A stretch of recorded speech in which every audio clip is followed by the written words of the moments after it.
छत्रपती शिवाजी महाराज की, छत्रपती शिवाजी महाराज की जय भवानी, जय भवानी, जय जय जय जय जय भवानी,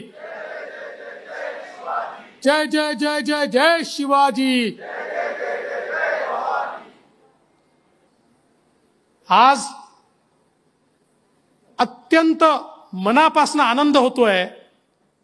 मी तर असं म्हणेन की मागच्या जन्मीचं पुण्य हे आज माझ्या कामी येत आहे की छत्रपती शिवाजी महाराजांच्या या पुतळ्याच्या उद्घाटनाकरता 5000 किलोमीटर दूर मॉरिशस मध्ये या ठिकाणी तुम्ही निमंत्रित केलं। आणि मी मराठी मंडळीचं, मॉरिशस मराठी मंडळीचं मनापासून अभिनंदन करतो, ज्या प्रकारे मराठी संस्कृतीला तुम्ही जपलाय। आज या ठिकाणी जी सादरीकरण झाली ती सगळी सादरीकरण मला असं वाटत होतं की आपण महाराष्ट्रात आहोत। It was absolutely authentic. आणि हे जे काही तुम्ही जपलंय, खरं म्हणजे शिवाजी महाराजांनी आपल्याला महाराष्ट्र धर्म शिकवला। तो काळ कसा होता? सगळीकडे अंधकार होता। अनेक मोठे मोठे राजे आणि राजवाडे हे देखील मंडलिक म्हणून काम करत होते। अत्याचाराने परिसीमा गाठली होती। सामान्य माणसाच्या जीवनामध्ये अंधकाराशिवाय काहीच नव्हतं। पिढ्या निघून जात होत्या।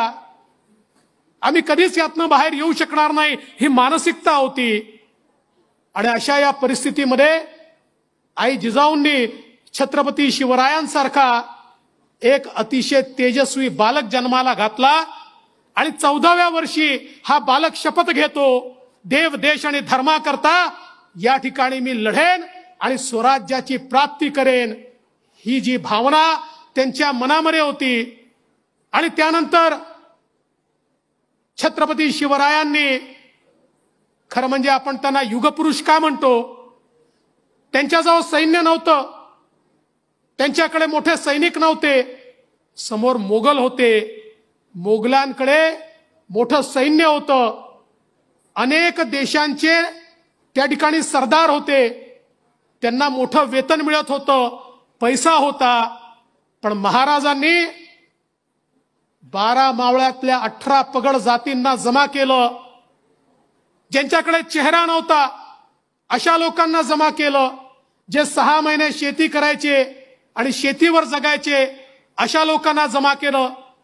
शेतकरी, शेतमजूर, 12 बलुतेदार यांना जमा करून आणि त्यांच्यामधलं पौरुष जागृत करण्याचं काम, त्यांच्यामध्ये विजिगीषू वृत्ती जागृत करण्याचं काम छत्रपती शिवरायांनी केलं। आणि मग त्याच सामान्य दिसणाऱ्या मावळ्यांनी असामान्य काम करून मोगलांना पराजित करून महाराष्ट्र धर्माची स्थापना केली, हिंदवी स्वराज्याची स्थापना केली, हिंदू पदपादशाहीची स्थापना केली। आणि छत्रपती शिवरायांनंतर हेच हिंदवी साम्राज्य संपूर्ण देशामध्ये पसरलेलं आपण बघितलं। जसं मी मगाशी म्हणालो, छत्रपती शिवराय हे केवळ राजे नव्हते, ते द्रष्टे होते।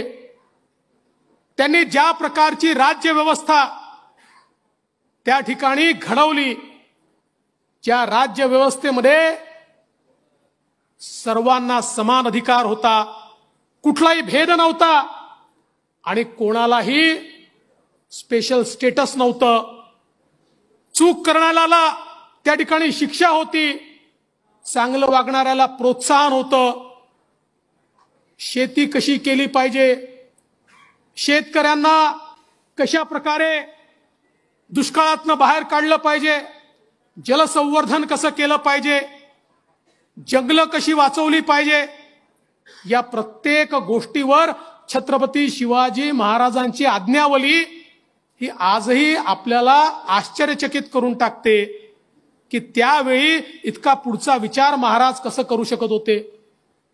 आज आपण बघतोय त्यांचे किल्ले ज्या प्रकारे ते तयार केले, अभेद्य अशा प्रकारचे किल्ले, आणि त्यातनं त्यांनी स्वराज्याची स्थापना केली।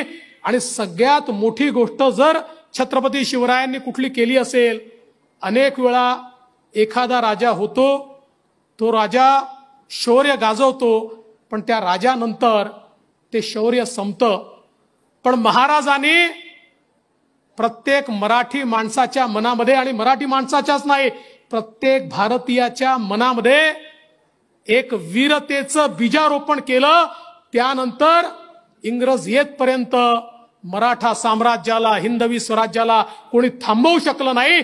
हे महाराजांनी केलं. आणि आजही हा महाराष्ट्र धर्म, हे हिंदवी स्वराज्य, हे प्रत्येक मराठी माणसाच्या, प्रत्येक भारतीयाच्या मनामध्ये जिवंत आहे.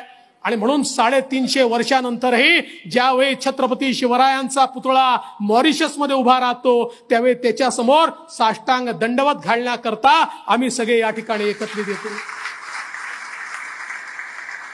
आज मला या गोष्टीचा आनंद आहे. मॉरिशसमध्ये आल्यानंतर it feels that I am with my people. Honorable Prime Minister, sir, it feels that this is an extended family. Or Honorable Prime Minister Shri Narendra Modi ji, he started his campaign in 2014 for election by going to Raigad and paying his homage and prayers to Chhatrapati Shivaraya. And today, he reveres Chhatrapati Shivaji Maharaj and tries to emulate his footsteps.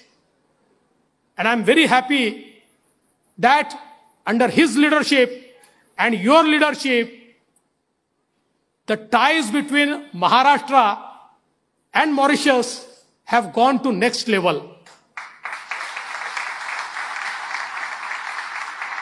We want to add one more element to it, and that element is Maharashtra. Maharashtra will act as a catalyst in this relationship. We want to build a very strong relationship with Mauritius and of course with our Marathi Mandali who lives in Mauritius. And that is why, sir, in your honor, my Chief Minister Eknath Shinde wants to make some announcements.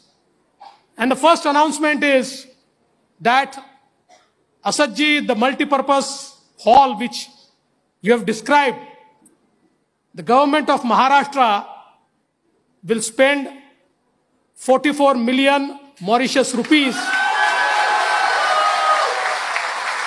to build this multi-purpose hall.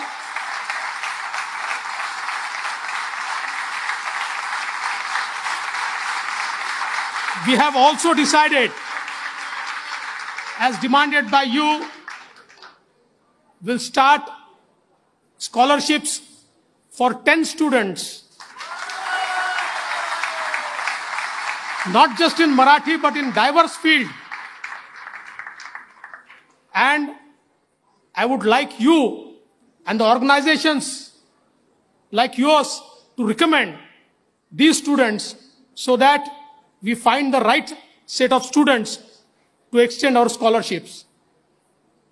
I would also like to mention here that, as rightly said by you, each one of us wants to stay in touch with our roots. And the Marathi Mandali in Mauritius, they also want to stay in touch with their roots. So we'll definitely create one desk to facilitate your interaction with your roots. I'm very happy today that we have signed a MOU with the EDB of Mauritius and our Maharashtra Industrial Development Corporation, MIDC. And I think with this MOU, we will allow our business communities to interact more. We want Mauritian businesses to come to India, to Maharashtra, and businesses from Maharashtra to come to Mauritius, so that the business ties also deepen and our cultural ties are more solidified with the business ties. I would like to assure from the government of Maharashtra, Honorable Prime Minister Sir, that our Honorable Prime Minister Shri Narendra Modi ji always says that India lives in states, and he encourages states to interact with different national governments. We would be very happy to engage more and more with the government of Mauritius, and I think that in the diverse fields, it will be a very win-win partnership where we would also like to contribute many things, and your ministers like Shri Alan Ganuji, Deputy Prime Minister, your IT Minister, your Finance Minister, we had a very good interaction, and hopefully today is just a beginning, and in days to come, we will have more MOUs, and that won't be just MOUs, but we'll translate those MOUs into action so that this partnership goes to next level. I once again thank you all. मी सगळ्या मराठी मंडळीचं मनापासनं या ठिकाणी अभिनंदन करतो. तुम्ही हे जे महाराष्ट्राचं दर्शन या ठिकाणी घडवलंय हे मी विसरूच शकणार नाही. It will remain with me for ever. आणि म्हणून पुढच्या काळामध्ये ही संस्कृती टिकवण्याकरता तुम्ही जे जे काही कराल त्या प्रत्येक गोष्टीमध्ये महाराष्ट्राचं सरकार तुमच्या सोबत असेल हा विश्वास मी आपल्याला देतो. पुन्हा एकदा छत्रपती शिवाजी महाराजांच्या चरणी नतमस्तक होतो, त्यांना साष्टांग दंडवत घालतो आणि 350व्या राज्याभिषेकाच्या वर्षी जे कार्य आपण केलं त्याबद्दल आपल्यालाही मनापासून नमस्कार करून माझे 2 शब्द संपवतो. जय हिंद, जय मॉरिशस, जय महाराष्ट्र.